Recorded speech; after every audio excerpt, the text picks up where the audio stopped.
cosmic consciousness and the universal mind. Uh, this is a vast subject that is basically what I have devoted my life to since I was a small child.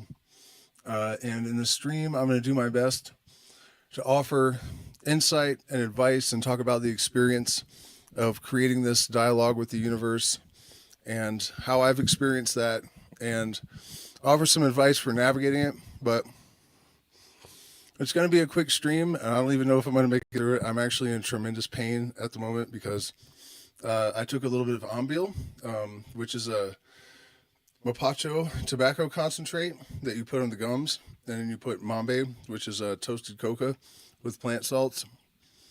And I have a wound in my gum, and the pain is excruciating. I guess I didn't realize that it would do that. So I'll do my best for you guys. I wanted to show you this too.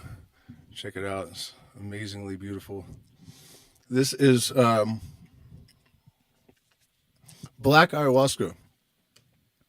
It is not Banisteriopsis copy. It is, I think it's Elisa anisipatella. It does not have a chemical analysis, so I can find it anywhere online. The reports are varied. Some people say it has no beta carbolines, which I don't think is true. I think it has lots of harmalas. And also it could contain tryptamines, which I think is correct because I took a tiny sip the other day and it was quite strong. So I'll keep you guys posted because I'm really excited about this. I think it's potentially a just whole new level of life-changing medicine. So yeah, videos with reports coming soon. So where do we start with this? I talk a lot about how there is a revolution in science happening right now that is paradigm changing. And it's not just me. I've noticed, how's it going, Michelle? That there is a lot of talk about this from scientists, that everything is changing, that Darwin is taking a back seat to Lamarck. We're calling it epigenetics instead of just acknowledging that there is some sort of intelligence that guides the process of evolution. We have Michael Levin demonstrating that the electromagnetic field has more dominion over evolution than DNA, which is pretty incredible. He actually said the other day that, the best evidence we have a few weeks ago of being part of a greater intelligence is synchronicity, which was an amazing thing to hear from somebody of his stature as a scientist. If you don't know about his theory of light cones, by the way, it's definitely something to watch the talks. It's so obviously true, but the basic idea is that there is something like intelligence at the level of the subatomic particle, and then that becomes chemical intelligence. And on another level, it's cellular, and then you have organisms, and then you have, towns, cities, entire planet. And then the idea is that if you continue scaling this up, there should be some greater intelligence that is the sum total of all the parts within it. We also have the developments that plants and even single-celled organisms have cognitive capacities that sometimes exceed that of humans with computers in the case of the slime mold. How's it going, s'mores? And please do forgive me if I'm a little bit off. The pain is starting to subside a little bit, so I think we're going to be okay. But yeah, let that be a lesson to you. Don't take Ambil if you have a cut in your mouth. It will hurt a lot. And so, since I started this channel, and decades before that, really, but one of the main themes has been that I don't believe that science and spirituality should be mutually exclusive. They should support each other. And this is the position of all the mystery traditions of old that were basically hijacked all the way back in Egypt, according to Albert Pike, the 33rd degree Freemason. The rulers realized that you cannot subjugate, you cannot rule people that are illuminated, that have their own sense of the sovereignty, the divinity of the individual will. And because exposure to these transcendental experiences in this greater mind make people kinder generally. They evolve us to a point where we're able to take responsibility for our own conduct, and then we know that we don't need to be ruled over, and then they won't tolerate it. So all the way back in Egypt, they started having magistrates infiltrate the mysteries. And at that time, Pythagoras happened to have come from Greece to Egypt, and he took initiation in probably the cult of Isis, and brought that back to Greece. And the Eleusinian mysteries are probably the most well-known Greek mysteries. There were others like the Dionysian mysteries. But once again, the Roman consulate figured out that the mysteries were a problem, and they wanted to inculcate Christianity into the being of all the people in order to make them easier to rule over. And so a certain type of magistrate called an archon, this is where the Gnostic archon idea, I think, really comes from. It was a reference to people, not actual spirits. They were magistrates. And so they infiltrated the mysteries, and they took the knowledge and they repackaged it and veiled the secrets and distorted them and corrupted them in such a way as to sort of neuter, to emasculate's not really the right word, but, to disempower these teachings. And that discovery was just a few weeks ago, actually. The Archon was the title of these magistrates.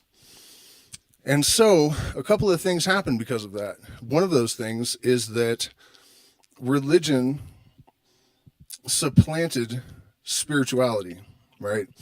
One of the main, I guess, point of divergence, is that with religion, you have these, dogmatic scriptural rules to follow, and you don't know the reason behind it. It's actually designed to prevent the sort of internal organic processes that are catalyzed by the experiences and the techniques that were used in the mysteries. Those are removed. And so the kind of growth and development that you get from the dialogue with the universal mind is removed from the system, right? And so because people know the truth when they hear it, right? That if the truth can be told so as to be understood, it will be believed. They used this knowledge, but they put it into a mythological context and sort of stripped it of its power. And I believe that what is happening right now is that you can only suppress truth to a certain extent. It is like a force in the universe. And if you've ever tried to hold your finger over a hose, you might suppress the water for some time, but then it comes blasting out. And so one of the main, I guess, techniques of control really has been to take the ineffable and reduce it to the level of the mundane. This has been the approach of our culture. It's one of its main fundamental operating principles is this divinity. How do you say divinizing? De-divinizing, removing the divinity from our experience and reducing it all to random gobbledygook and chance. And that has left mankind largely with a crisis of purpose. And without this knowledge of the self and the knowledge of how that self is intended to relate to the universe at large, we are lost. And I don't know if it was Terence McKenna or Aldous Huxley that said that if you don't have your compass, if you don't set your compass yourself, someone will do it for you. And so this is being overturned. And at this point, the momentum is so powerful and the necessity so great that it is an unstoppable force. There is no way to turn this back now. You know, science is recognizing that we are indeed part of some greater consciousness, that nature is not blind and dumb, you know, and the experience of psychedelics, for example, meditation too, you know, any of these things, the real power of it comes from inducing transcendental experiences in people, right? And so people talk about ego death, which I'm not a huge fan of. But when you bring down the filters in the nervous system and you expose the individual ego to this greater network of intelligence and consciousness in the universe, the individual is raised to a greater and greater vantage point. We are able to experience more subtle expressions of the universe that inform and guide and enrich our experience in such a way that we actually develop a greater capacity to express our soul in a meaningful way, right? This is liberation. And the process is very thoroughly mapped out at this point. We are, in a way, the luckiest generation in the history of mankind in this sense, because we have access to all of the tools and we know what we're doing. We know what shadow work is. We know what individuation is. We have access to scientific knowledge. We have access to all of the, you know, great mystical teachings of the ages. And I keep mentioning Terence McKenna, but he talked about this archaic revival. You know, he noticed that techno music with its repetitive, you know, doom, doom, doom, that is just like a ceremonial drum, just like a heartbeat, you know. And further, the reemergence of this sort of understanding that was passed down in the lineages of the mysteries and other traditions is reemerging. And we are in a position to actually be custodians of that to a degree that has never been seen before in the kind of numbers that we have.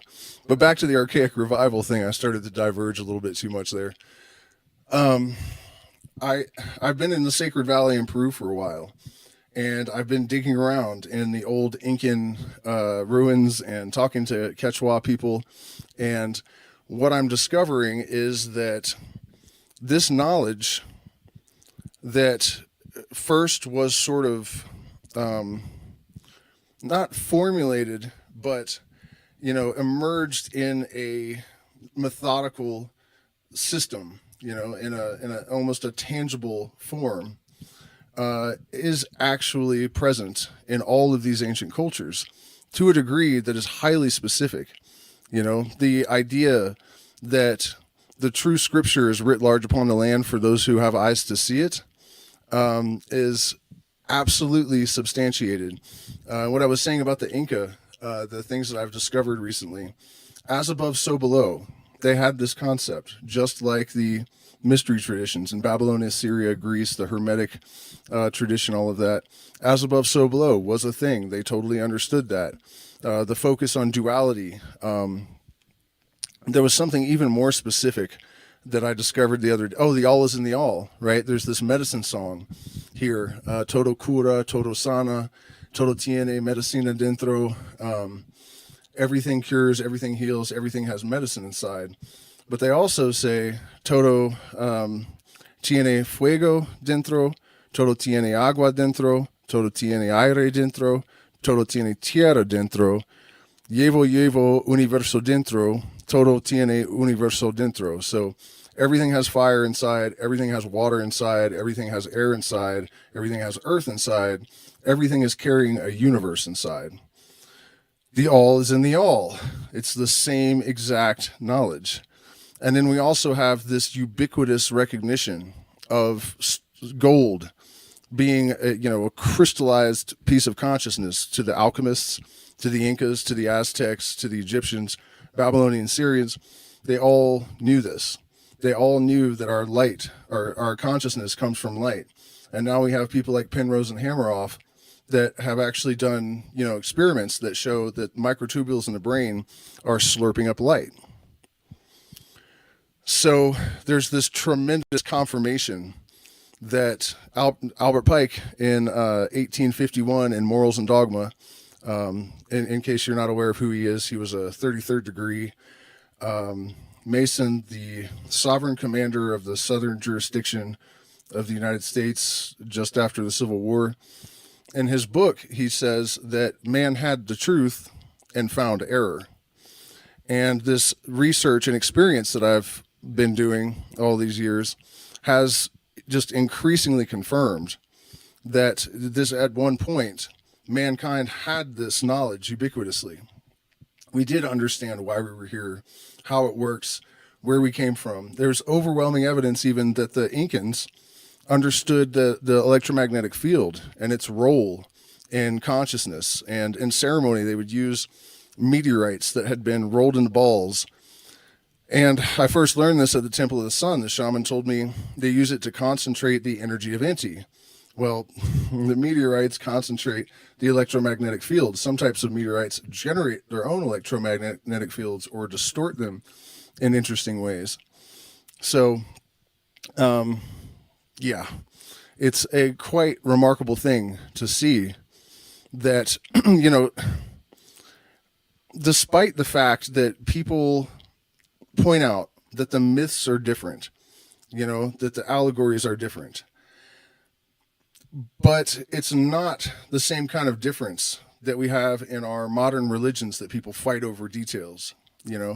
The schisms within the Christian religion that create all these offshoots, Protestant and, Unitarian and all the different ones, or even worse, Islam versus Judaism, or, these are arguments about a name, right? Or some detail of doctrine that, drives people to war and whatnot. The reality is, before these religions were created in order to divide and create these schisms, the allegories all meant the same thing. They were all teaching the same knowledge and understanding. So it's a very different kind of conflict, and I think that because we have become accustomed to viewing these religious systems in this way, we've missed, a lot of us, the reality that it's not just that behind the religions there's the same message of be kind to your neighbor and love people and whatnot. That's true, hopefully, but it's something much, much deeper than that, that has been lost and is now being rediscovered. And so, let's see, I don't have a ton of time. Let me check in with the chat and make sure. If you guys have any questions or anything that you would like me to address to, I'll be happy. Hi from downstairs. Oh, good. Jesus is in the chat. Okay, so the question, I guess, then becomes, and this, like I said, I only have an hour tonight and only a half hour left, so I can't really get into, in deep details, but we'll continue talking about this, obviously. One of the most important aspects of this, and one of the fundamental differences between this kind of approach, this sort of gnosis, I guess, is that knowledge of the physical world, understanding of sciences, studying philosophy, understanding geometry, all of these things are part of your spiritual growth and development. And one of the things that I see that I think is impeding the development of a lot of people, it's basically the influence of these older religions. Even when we break away from them, we still have inculcated into our psychology and really our ontological, processes, these ideas of faith and sort of this implication that, people believe whatever and that's, good. And it doesn't need to be based on anything but intuition and a feeling in the heart. And in my opinion, that is just dangerously bad practice, and the real process actually comes from learning to see the allegories and metaphors that are written in nature, that are conveyed by science, to take the axioms and the principles of Hermeticism, for example, that are found in the Kabbalion, and see how they actually apply to all systems, to actually interpret the universe in order to gain knowledge and wisdom. And so this anti-intellectualism that we have even in the pop culture spirituality movement right now, I think is actually very, very detrimental to the proper development of an illuminated race of people. And I say this a lot, but this is one of the most important facts that we have to come to terms with and live in accordance with, right? We have to walk with knowledge wisely. And,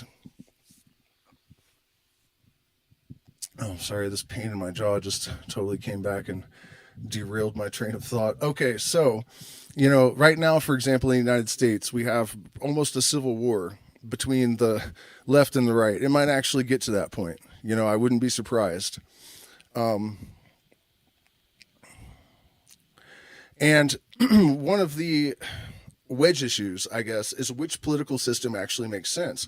There are people actually on the right calling for fascism, as a solution to the problems in the United States, and then we have people calling for socialism, and there are even communists and, all sorts of people with all kinds of different ideas about how things should be done.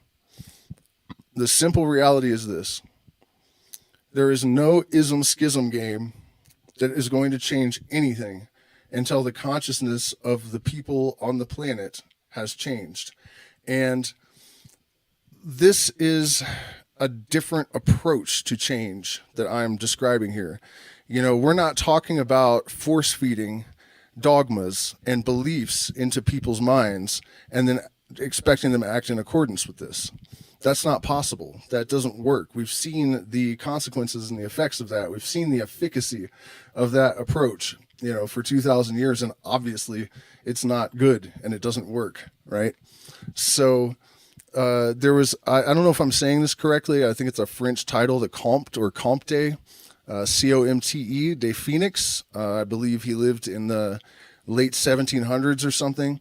It's referred to as the paradox of the Comte de Phoenix. The absolute rule of the state will be a function of the absolute liberty of the individual will. And at first, that can sound a bit off, but what he's actually saying is that it is not until people have attained illumination on a mass scale that there will be any kind of complete adherence to any kind of laws or moral code. These things have to be the result of internal processes and transcendental experience and the delineation and integration of real wisdom. And then you can have absolute rule of the state, because it will be a function of an expression of the authentic person, freed from the influence of culture and religion and trauma and all of these things, So this is our goal. This is what's on our plate. And there is no other way to do it. That's the reality. We are going to continue to tank and slide into a greater and greater chaostrophe until we cease to exist. I know a lot of you guys are probably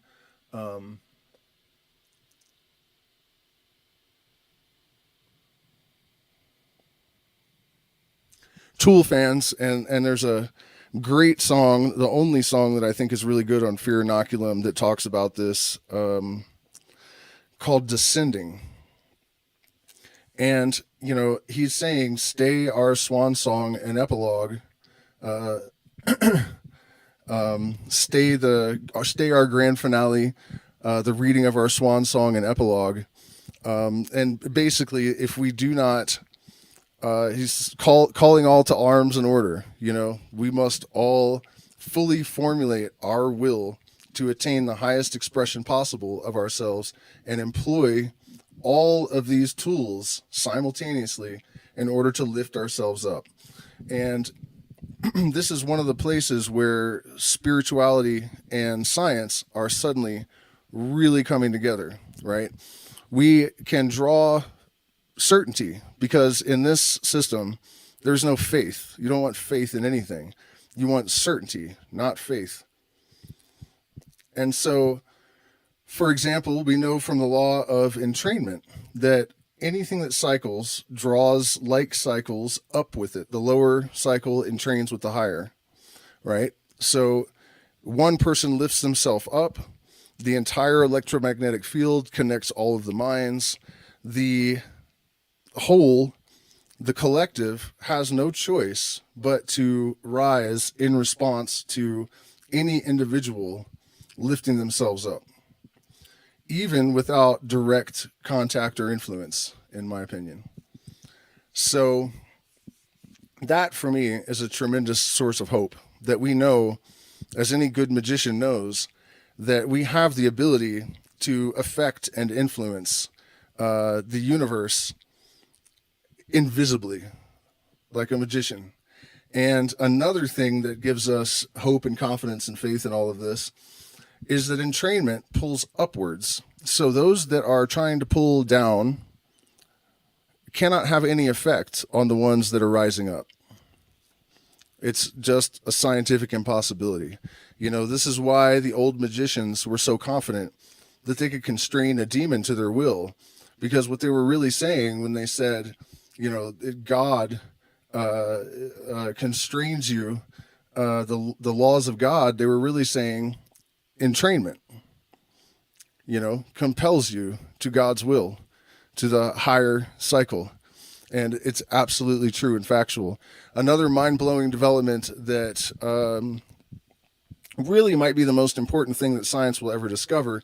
We're still a hair away from proving this absolutely, but I think most of us already know that it's true.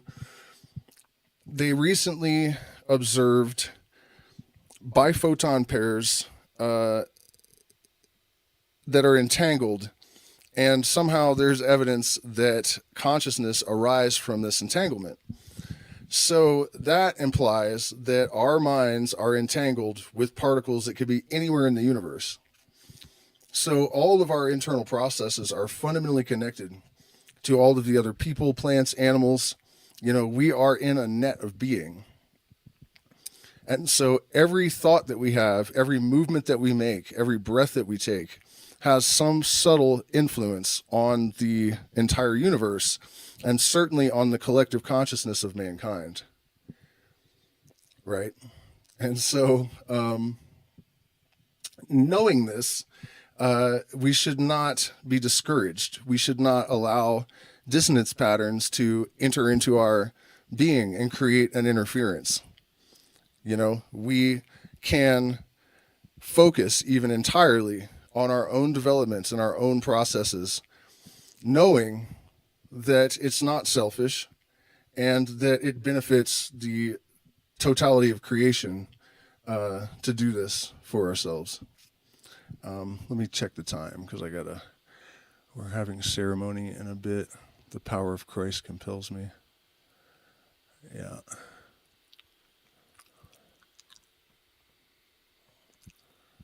Other chat. Someone put this man on a podcast. Isn't that what I'm doing already? Okay, so yeah, I'm running out of time here, so let me see if I can pull this all together. I mean, in terms of really giving a just an overview of all this. I think I've pretty much said everything that can be said about it. And I'll just set up the next live stream now. How about that? The process for successfully navigating this transition from normal consciousness to higher consciousness is actually fraught with peril. One of the tragedies of the pop culture spirituality movement in general now, and it's largely due to the influence of profit motive, which I don't really fundamentally have a problem with, but it definitely causes issues. And one of those things is that these systems are formatted and engineered for marketability, not necessarily for reality. There's an old African proverb that he who speaks the truth has few friends, right? And so this focus on love and light and fluffiness and, sitting around huffing unicorn farts and blowing lines of fairy dust will only get you so far. And if you ignore the darkness, the monsters that are standing right behind you, you refuse to be aware of them, they're just going to devour you. And so it is actually necessary to develop a skill set. You don't just channel spirits, for example, traditionally in any system that, shamanism or the Western mysteries, without having thorough training in the protocol and an understanding of the possibilities. And, all of this stuff should be approached in the same way that you would if you were trying to become a physicist or, any kind of highly technical, highly involved system, and because we come from a culture that doesn't really have respect for the office of the shaman and the magician and whatever other names you can come up with, we have a tendency to sort of underappreciate the necessity for real study and awareness, the necessity to develop critical thinking, for example, to have some kind of background in psychoanalysis. Self-psychoanalysis actually isn't even that difficult to learn, and also to have realistic, non-superstitious understanding of the limitations of what we call magic. Our ability to, what is the stock definition? Engage with this science and art of causing change to occur in conformity with will, to have realistic expectations about what can be derived from that, the kind of time frames that it takes to actually manifest things in the way that people, manifestation coaches try to sell the idea that it's just something anybody can just sit down and think up a, big fat bank account, or, you have to actually develop this skill set. You have to actually go through the process of integrating shadow, but also really fearlessly, thoroughly developing the capacity to heal all of your traumas and to prepare a fertile soil for these new organisms to flourish in, this knowledge to flourish in. I can tell you from personal experience that one of the worst things that can happen is that you attain more power than you have wisdom. For me, my self-sabotaging tendencies and other types of self-esteem issues that I did not resolve before I really managed to sort of connect with the universal mind and developed a sort of capacity to engage with reality and shape it in a way that's preternatural, borderline supernatural sometimes. I had not fixed all of this stuff yet. So I was able to create all of these extraordinary, nearly impossible situations, but I would destroy them, and that is, by the way, the reason why the Fool is the number 0, and also the first card in the tarot deck, because the tarot deck is not really about divination fundamentally. It is more of a archetypal map of the journey, that we undergo when we step foot on this path. And the fool destroys what he creates. But if the fool is able to attain the philosopher's stone and to garner knowledge and to increase his discipline so that his force of his will and the force of his thought is not like gunpowder in a void, it's actually channeled into a controlled and subtle and specific, powerful conduit that actually has, lasting effect. If the fool is able to attain this, then he becomes the magus, and the one last thought I want to leave you guys with, just because it's on my mind, and I'm trying to offer as much hope as I can that we can be successful collectively at this sort of revolution or evolution. People have noticed that in the plant medicine community and also the New Agers, a lot of them, there are a tremendous amount of narcissists all of a sudden, or at least that's how it appears. And so it's causing a lot of doubt in the effectiveness of things like ayahuasca and these other, things that are employed by New Age spirituality and whatnot. But I want to offer that I've noticed, and this isn't just something I've noticed, this, you'll find this in the writings of all of the people that think about this kind of stuff if they're legitimately informed. There's generally an ego inflation period, right? And that is necessary because we are working with reflections. And so in order to deal with these things, we have to be confronted by them. And there are ways around this, and this is why I keep talking about learning self-psychoanalysis and, shadow integration, all this kind of stuff. Because if you have the capacity and the courage and the determination to confront all these things without, I always ask the medicine because of this to shine the light where we have been unable or unwilling to look, right? If you are willing to see everything, then you might not have to go through this. This is why the Sephiroth and the Tree of Life, there are different paths, because the choices that you make and, your capacity to do all this effectively can determine whether you go through, straight up the middle or through the path of severity and ego inflation and all that.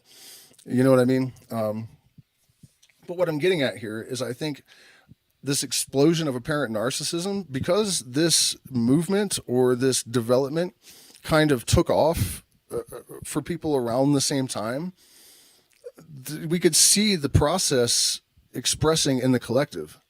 So this apparent ego inflation that's happening across the board with so many people does not necessarily mean that we have failed, that the medicines don't work. It is just the macro going through the same process that the individuals do. So that just actually kind of occurred to me the other day, and it made me pretty happy to realize that maybe things aren't as bleak as they sometimes seem. So I have to go and set up our mats and build a fire, and I will let you guys know how it goes with the black ayahuasca. By the way, actually, real quick, while I'm on that subject, I've gotten a lot of responses from people that it's a dark medicine, and my experience is limited. I only had a small amount the other night, but I didn't get that feeling at all. And I have friends that drink black ayahuasca regularly, and only in one case. None of them describe this. So I think what it is that it has a reputation for increasing magical power. And so Brujas use it a lot. And so, just for the record, if anybody has this negative association, I think that's what it is. It's the utility of the medicine that lends itself to something that can be dark. But it's just all about context. So don't be prejudiced against black ayahuasca. It's not cool. So thank you guys so much for spending this time with me. Please consider becoming a patron. We are demonetized, and so we get nothing from YouTube. Also, we still have events happening. It's possible to still come this month towards the end, maybe the last week of September. I'm going to do maybe a couple of private 10-day retreats for people in, let's see, September, October. And then November, we are going to integrate mushroom foraging because it's morel season. And the local Quechua tell me they're everywhere. And morels are amazing. So we'll also be looking for medicinal mushrooms and other gourmet, but specifically for morels, and then also our regular medicine regimen. So thank you guys so much for spending this time with me, and we will get deeper and deeper into the stuff. So subscribe and hit the bell notification so you don't miss anything, and I'll see you guys again very soon.